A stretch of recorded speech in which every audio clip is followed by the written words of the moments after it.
Hey, Bible nerds, this is Dr. Manny Arango. Welcome to the Bible Department podcast, powered by Arma. We are walking through the entire Bible in a year. You can go to the description or thebibledepartment.com to download a reading plan and join the journey.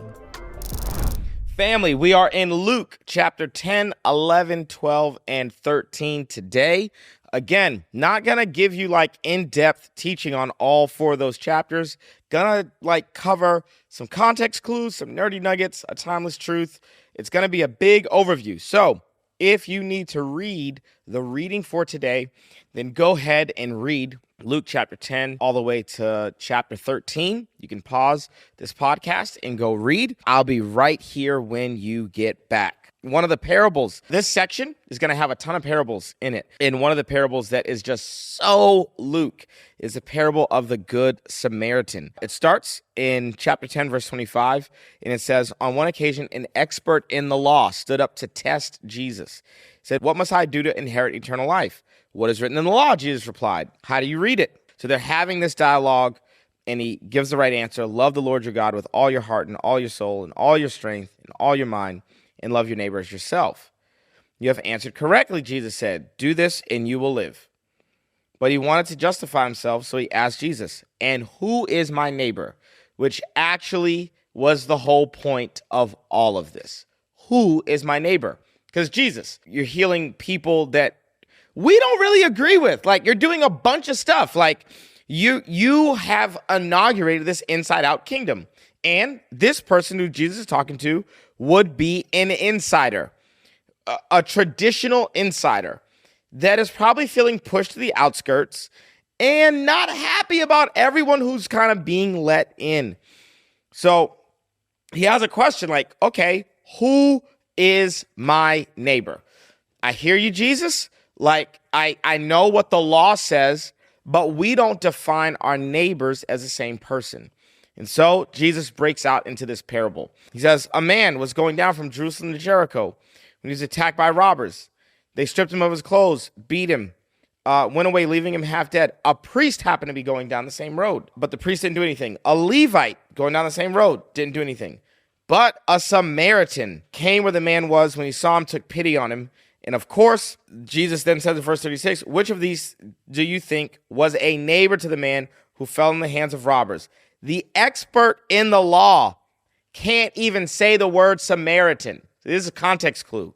He said, the one who had mercy on him. The one who had mercy on him. He can't even bring himself to say the word Samaritan. So, who are the Samaritans? It's funny. I feel like I keep making like racial references, but it's just kind of the world we live in. I've been dreaming about planting a church for a long time. And I have a dear friends of me and Tia who like are on that journey with us. And they're like, yeah, we're going to go with you wherever it is that you guys plant a church. And so we've been kind of thinking through some cities. And that couple, the guy's name is Jesse and the wife's name is Sarah. Well, Jesse's white and Sarah's black. And so I was thinking about like Huntsville, Alabama, like Jackson, Mississippi. And like, I was just kind of thinking about some like pretty, deep South kind of vibes. And Jesse was like, dude, like if there's one thing that racist people hate more than black people, it's like white people who are like in interracial marriages. Like, dude, like I don't know if I feel safe in Jackson, Mississippi. And I'm like, you know what? That is so fair. And Jesse's words actually give us context for who the Samaritans are. If there's one thing that racist people hate more than the race of people that they hate, it's people from their race who marry people from the race of people that they hate. Jesse's words are very, very right. So who are the Samaritans? That's a great question. And why do the Jews see them as such outsiders? Why do the Jews hate this group of people so much? Why is there so much animosity? Well, if you remember, way back in the Old Testament, there are two nations that overthrow the people of Israel. The first is Babylon, and they go into exile, okay? And what happens is Babylon comes into Israel and takes the best and the brightest and brings them back to Babylon. Well, that's not how the Assyrians did exile. When the Assyrians exiled you, they left the least and the poorest of your people group in your country, and then they took your people and scattered them across their empire, and then they took random people from all over their empire and dumped them in your country. And so Samaritans are the product of mixed race intermarriages for centuries.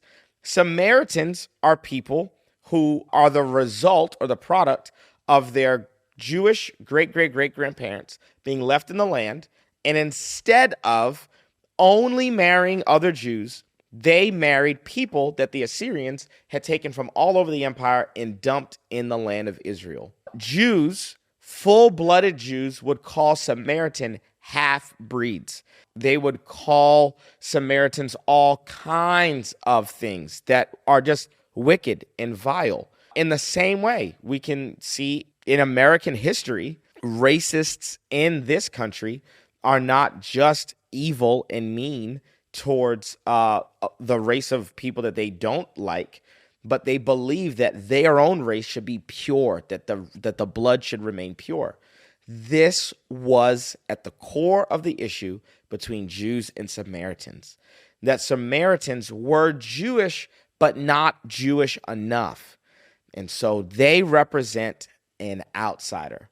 They represent people who are not really on the inside. They're not given access to the temple the same way that a Jew would be given access to the temple, which means they're not given access to God. They're not given access to participate in all of the Jewish festivals and what it means to actually be a full-blooded, full-bred Jewish person. And right in the middle of this tension, the teacher of the law says, so who's my neighbor? And Jesus breaks out into the story about a Samaritan. This would have been jaw-dropping, that a priest and a Levite are not the heroes of the story, but that a half-breed, half-blood Samaritan that we hate, that they are the hero of the story. This is so jarring for the man who's listening to this that he can't even bring himself to say the word Samaritan. He just says the one who had mercy on him. And this is our context clue for the day. Next, chapter 11, we get into Jesus' teaching on prayer. And Jesus doesn't say if you pray, he says when you pray. First thing that I want us to note is this, that Jesus had such a habit of praying. This is 11 verse 1. That Jesus had such a habit of praying that he doesn't have to sit his disciples down and say, hey, we're going to do a sermon series on prayer. This would happen when he finished. One of the disciples said to him, Lord, teach us to pray. And so Jesus teaches them how to pray. On our Arma platform, I do a full breakdown of this prayer. Okay, there's a course, about a 2-hour course on our platform called our prayer course. And I do a breakdown of this prayer, so I'm not going to go into depth. But no, the first thing that we need to know is that we're praying not to a judge, not to a cosmic God who's far away, but to our Father. So Jesus says, my job as the Son is to connect you not just to me, but that I become the connection, and through me, you find connection to the Father. Jesus then is going to give some really I would say key insight on how the kingdom of darkness works. In chapter 10, verse 17, Jesus knew their thoughts and said to them, any kingdom divided against itself will be ruined, and a house divided against itself will fall. If Satan is divided against himself, how can his kingdom stand? Wow. So we're saying that the kingdom of Satan is not divided. It's not divided. That the reason that the enemy can have so much power against you and I as believers is because the enemy's kingdom is not divided at all. And this is why Jesus said, my prayer is that you would be one. That Christian unity is actually a big, big deal. Because if we are trying to establish God's kingdom and we're divided, and we're trying to fight against a kingdom that's not divided, it's not a matter of whether or not God is strong or whether or not Jesus is mighty. It's really a matter of whether or not we have decided to fight and stand in unity with one another. And if you're a Christian anywhere, I don't care if you're a Catholic, a Methodist, a Lutheran, if you're a believer, we are family. And this is something that I think is really, really hard, especially in a world that is becoming more and more polarized by algorithms. It's so difficult, especially if you've been living in a Christian bubble for your whole life, to realize, oh, there are Christians who think differently about alcohol. There are Christians who think differently about communion. There are Christians who think differently than me about baptism. One of the things that I want to do on this podcast and on the Arma platform all the time is always celebrate the diversity that exists in the Christian community. All right. What if I told you that what you're learning in this video was just the tip of the iceberg? The Bible department is actually powered by Arma. What is Arma? I'm so glad you asked. Arma is an online subscription-based platform that we designed to help people, everyday people, learn the Bible for themselves. We started Arma so that anybody, anywhere, could have access to trustworthy and entertaining Bible and theology content. In addition to this podcast, we have over 60 courses on individual books of the Bible, on theology topics, and on some hot topics like homosexuality, tithing, and women in ministry. But really, Arma is a community of people that I've gotten to know. A community where thousands of people are currently finding family, asking questions, and nerding out on the Bible together. If you want a community to read the Bible with you this year, or if you want to dive into some deeper theological content, or if you want more exclusive access to me and the entire Arma team, how about you go to thebibledepartment.com. I'll be sure to post the link in the description of this video. Let's make this your year to become a Bible nerd. We're going to move into chapter 12. We get a bunch of warnings, and this is really, really good place to tell you a nerdy nugget, okay? Luke is writing to a man by the name of Theophilus, so we always have to ask, who is the author and who is the audience? How does that context actually shape what's being written? He writes to a man by the name of Theophilus, which means wealth and money and finances is going to be a massive theme, especially in this middle chunk of the book. Luke is going to use stories of Jesus and parables of Jesus to challenge wealth, but he's also going to give a pretty balanced perspective on wealth because he is writing to someone who is wealthy. So we get this parable of the rich fool right here in the middle of the chapter. And Jesus is talking about don't worry in verse 22. Therefore I tell you, don't worry about your life, what you will eat, or about your body, what you will wear. For life is more than food, and the body is more than clothes. Consider the ravens. They do not sow or reap. They have no storeroom or barn, yet God feeds them. And how much more valuable you are than birds. One of the things that I love about church is the only place where people who come from the background of poverty and people who come from the background of wealth can actually cohabitate in the same space. It's what makes church like kind of an anomaly in terms of society, right? It's that two groups of people who represent way different walks of life aren't necessarily cross-pollinating in other areas of society. But church is the place where that does happen. So let's take my family, my family, my mother, my dad, and my relatives that are older than me, all trapped in poverty, stuck in poverty. I'm probably first generation to break the cycle of poverty for my family. What makes my aunt, for instance, poor is not the amount of money that's in her bank account, but it is her relationships. She doesn't even know anyone who's an entrepreneur. She doesn't know anyone who is wealthy or from a different class of society. And so for Luke, he's not just saying that money is evil and to be poor is good. He's actually saying that poverty doesn't define you and that money doesn't define you. And so Mary and Joseph are coming from a very, very poor background, but Theophilus is probably not poor, the person that the gospel is being written to. And the disciples are not poor. Remember way back when they had to feed the crowd and Jesus says, hey, give them something to eat. Their first idea is, should we go into town and buy some food? That's not the idea that like a poor person would have. It's the kind of idea that someone of means would have. Peter is not just a fisherman. He owns his fishing boats.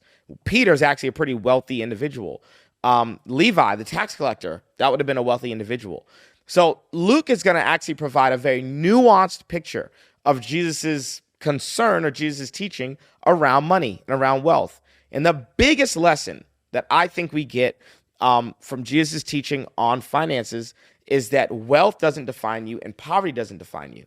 But the kingdom is a place that people who are wealthy and people who are poor can come in and actually become brothers and sisters in Christ so that they begin to share all things in common. And not just share money in common, but share wisdom in common so that they can be everything that God has actually called them to be. Let's move into the last little nugget that I have for you. Jesus loves healing people on the Sabbath. That is going to be a massive theme. Jesus gives a bunch of parables, and by the time we get to the end of chapter 13, we get this in verse 34. Jerusalem, Jerusalem, you who kill the prophets and stone those who sent you.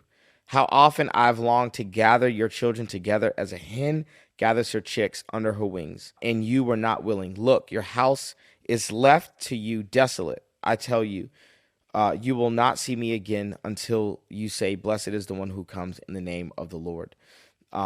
So although Jesus has this heart for the outsider, he also has a strong love for Jerusalem. If there's two things that Jesus weeps over, it's cities and people. And so Jesus' heart, his affection is towards Jerusalem. And the reason that he can try to get Israel to love the outsiders, because he first loves Israel. And what is Israel's purpose? Well, when God calls Abraham, what does God say to Abraham, the father of the Jewish nation? Through you, all the nations will be blessed. Jesus is actually saying to Israel, you're not fulfilling your call. You're not fulfilling your purpose until God uses you to reach all the nations of the earth. Timeless truth that God does love the church. He does love me, but he loves me because he has purposed me to be his conduit of love to every single person around me. So his love for me doesn't stop with me. His love for me is actually something that is supposed to inspire me to get other people to fall in love with the God who has chosen me and loved me. All right, we got some context clues. We got nerdy nuggets. We got a timeless truth for the day. I'll see you right back here tomorrow. I'm so proud of you in the journey that you're on. We're about halfway through the book. We're a bit over the halfway point. So I'll see you here tomorrow. Let's keep trekking through the Gospel of Luke. I hope you're enjoying it. Thanks so much for joining us on the Bible Department podcast. If this episode was helpful, how about you leave a comment, share with a friend, and subscribe so that you never miss an episode. To learn more about the show, head to thebibledepartment.com. We'll see you right back here tomorrow.